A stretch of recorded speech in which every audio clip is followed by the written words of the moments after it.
Geragap ini. Geragap gitu. Nah, yang keenam, kalau di rumah dia tidak betah dan selalu mondar-mandir di pintu. Kenapa Pak Daud? Kurang kerjaan. Gelisah. Jelas? Karena mantra itu akan menguasai tapi jiwanya itu berlawanan. Makanya jadi gelisah. Itu mondar-mandir sekitar apa? Pintu. Terus itu. Bolak-balik jalan, bolak-balik jalan terus itu. Itu pasti itu, Saudara. Bolak-balik. Nah, yang ketujuh. Ini yang ketujuh. Nah, yaitu apa? Matanya itu kosong. Kena guna-guna. Itu ciri kena guna-guna. Lupa orang tua, lupa anak, lupa istri. Satu lawan satu. Nah, biasanya pasien sebelum saya bertobat itu juga ngirim supaya rumah tangga yang bersangkutan itu pecah. Nah, caranya dengan apa? Ilmu mistik menutup masa depan. Dibikin panas supaya suami istri ribut. Cirinya ada. Kalau dikirim jenis itu nanti sekitar malam Jumat itu ada sebaran pasir di sekitar jendela itu. Bus. Itu untuk mecah rumah tangga. Selalu pasien yang minta saya sebelum bertobat, selain dia minta guna-gunai suami orang, dia juga minta memecah rumah tangga orang. Nah itu pasir menyebar. Tapi tidak ada pasirnya. Kalau sereng dor, itu mercon.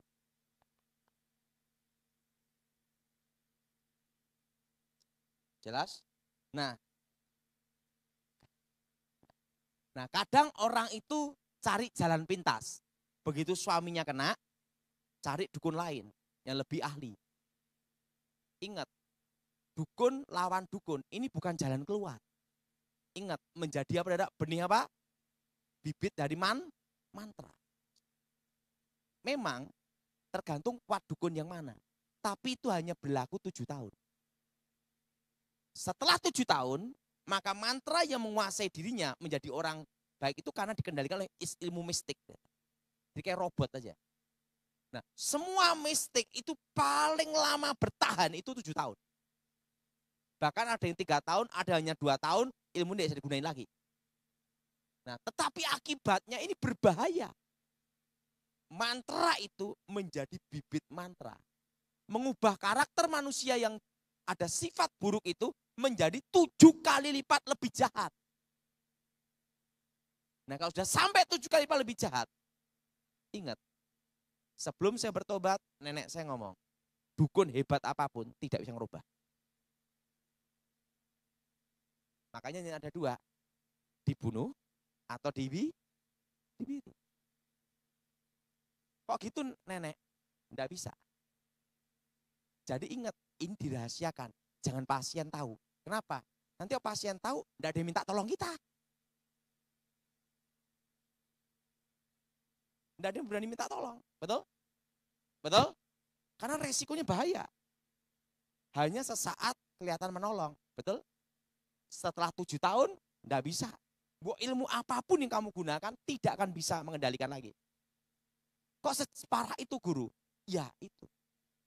Makanya, ini harus dirahasiakan. Jangan sampai pasien tahu. Nah setelah saya tobat, baru saya bocorin.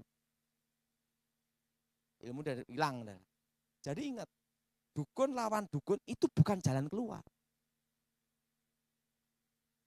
Maka nenek saja ngomong, hanya ada 2 jalan itu. Dibunuh atau digini aja. Udah, tidak ada jalan lagi. Nah, tapi setelah saya bertobat, ada jalan keluar. Yaitu apa? Kuasa Tuhan. Orang sejahat apapun bisa dirubah Tuhan. Amin. Amin. Tapi kalau ilmu gaib itu tidak bisa. Jadi saudara, kalau istri kena dukun atau suami kena dukun, jangan pergi ke dukun. Itu bukan jalan keluar. Itu hanya sesaat. batas maksimal 7. Setelah 7 tahun, dia jadi setengah setan. Udah setengah setan, susah. Kalau dulu saya belum bertobat, jadi setan. Nah, makanya saya tuh enggak pernah, ya saya ini seumur hidup sebelum bertobat ya, enggak pernah kenal dugem. Karena saya hanya diajar dulu dari kecil, bunuhin orang aja. Bagaimana bunuh orang tanpa jejak, nah itu ahli saya. Menghilang jejak, tusuk, sep, cara untuk ngilangin jejak, nyantet orang, nyetop jantung, nah itu saya bidangnya. Kalau dugem saya enggak tahu. Tapi kalau ilmu guna-guna saya tahu. Nah, ilmu guna-guna ini kalau kena seseorang, akibatnya seperti itu. Nah, bagaimana cara melepaskannya? Ini yang penting. Betul? Betul? Apalagi kena yang susuk jenis kemaluan. Susah lepas itu. Karena korbannya itu kayak orang terkena narkoba. Terbayang-bayang terus. Sekalipun dia pindah luar negeri, enggak bisa lepas itu. Itu yang jenis kemaluan, ditanam di kemaluan. Ada lagi jenis jaran goyang. Tapi kalau jenis hanya jimat, susuk, yang ditanam di wajah, itu nyebrang luar pulau atau luar negeri, ada batas teritorial. Begitu dipisah langsung tanpa komunikasi, selesai. Karena apa? Setan ini mau ke sana juga harus izin. Jelas? Nah, tapi kalau yang jenis yang udah terlanjur kena susuk dalam kemaluan, setelah itu ilmu jaran goyang, wah, walaupun keluar negeri, enggak bisa lepas. Dia terngiang terus, karena yang dikena itu batinnya. Jelas? Yang kena apa, saudara? Nah, bagaimana cara untuk mengalahkannya? Semua orang yang kena guna-guna, itu pasti dari keluarga broken home. Atau suami istri sudah tidak mencintai lagi. Atau jarang komunikasi. Atau orang tua anak ribut terus, baru bisa kena. Nah, keluarga harmonis, suami istri yang saling mencintai, orang tua anak yang saling mencintai, itu tidak bisa kena ilmu guna-guna, sejago apapun. Karena ikatan batinnya kuat. Yang asli lebih kuat daripada yang palsu. Makanya rata-rata yang kena guna-guna itu, suami istri sering ribut atau berjauhan, jarang komunikasi. Nah, apa kelemahannya? Yang pertama, unsur air, yaitu kasih. Pertama, untuk mengalahkan ilmu guna-guna, yang pertama, hadapi tanpa dendam. Apa, saudara? Tanpa dendam, tanpa kecewa, tanpa akar pahit. Kenapa? Mobil sebagus apapun, tidak ada bahan bakar, pasti mogok. Betul? Nah, tahu enggak? Ilmu guna-guna itu punya bahan bakar juga, energi negatif dalam diri manusia yang diambil. Yaitu apa? Kekecewaan, dendam, akar pahit. Semakin istrinya kecewa, semakin istrinya akar pahit, semakin istrinya tambah dendam, ilmu tambah hebat. Makanya dulu sebelum bertobat, kalau sebagai dukun, itu nyuruh wewe gombelnya untuk bikin panas. Kasih surat, dulu zaman dulu enggak ada WhatsApp. Saya ini sampai detik ini tidak kenal YouTube. Infonya ini.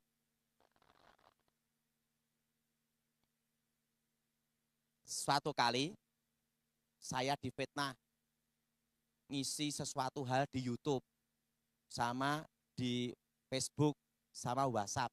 Saya ngomong, wong ngetiknya aku bingung ya. Saya itu sampai detik ini tidak tahu YouTube, tidak tahu Facebook, komputer juga tidak tahu. Saya hanya bisanya telepon, SMS, telepon, SMS. Suatu kali ada nelpon saya, Pak Daud, tak WhatsApp loh, kok belum masuk loh? Oh, aku enggak punya WhatsApp.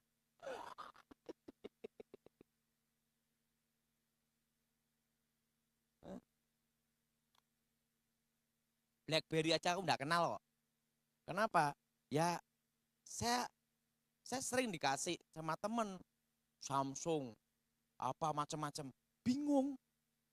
Malah tak kasihkan teman lain. Kenapa? Lah aku daripada bingung. Nah, Biasanya kalau zaman saya sebelum bertobat, telepon gelap. Saya ini istri simpenan ini, saya merasa bangga gini-gini. Supaya istrinya apa? Ngamuk. Bila perlu telepon anaknya, saya mau jemput kamu, karena aku nanti mau bakal jadi ibu tirimu. Wah, kan tambah ribut. Nah, memang sengaja. Kenapa sengaja? Karena semua mistik harus ada energi negatif dalam tubuh manusia. Dan itu adalah dari apa? Kekecewaan dan dendam. Kenapa ibu ini tadi bisa mengalahkan ilmu mistik sehingga suaminya balik? Dihadapi tanpa dendam.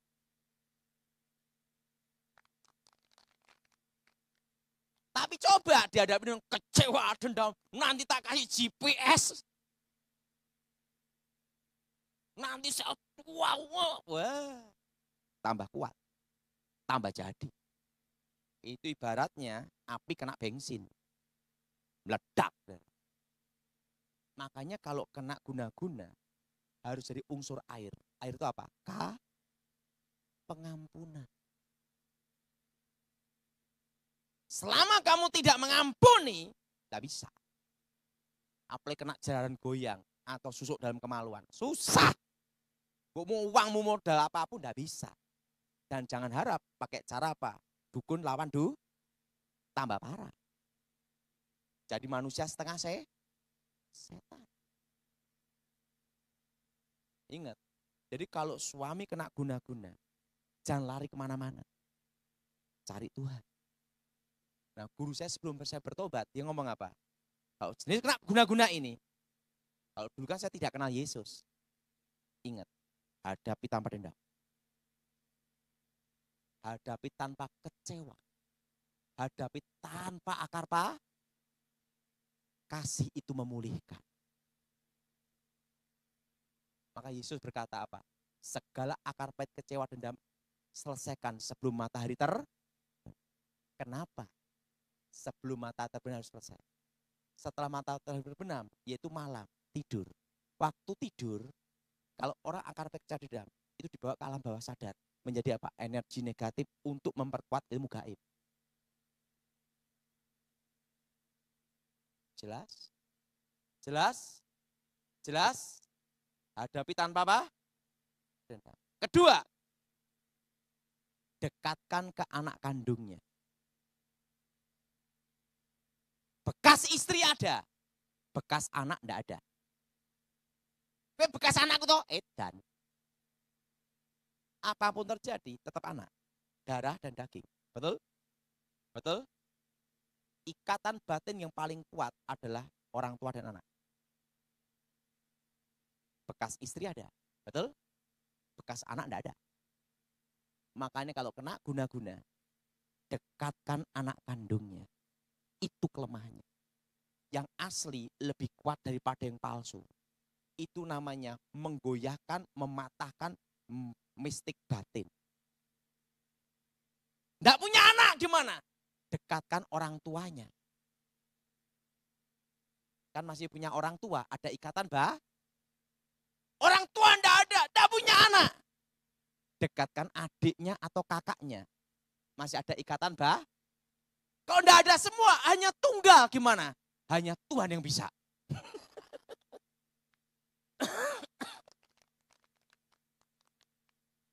Saya pernah tanya sama guru saya sebabnya. Guru, anak enggak punya, adik enggak punya, kakak enggak punya. Orang tua udah mati semua, gimana? Ya Gusti Allah. Itu guru saya ngomong gitu. Dekatkan yang berhubungan darah. Itu ilmu pelet kelemahannya di situ. Jelas? Jelas? Jelas? Nah, yang berhubungan darah itu ada namanya ikatan Nah, itu kalau didekatkan, itu akan jadi goyah. Karena apa? Ketemu sama yang aslinya. Jelas? Jelas? Nah, yang ketiga, setelah dekatkan yang berhubungan dengan darah, yang ketiga, ini kelemahan yang ketiga.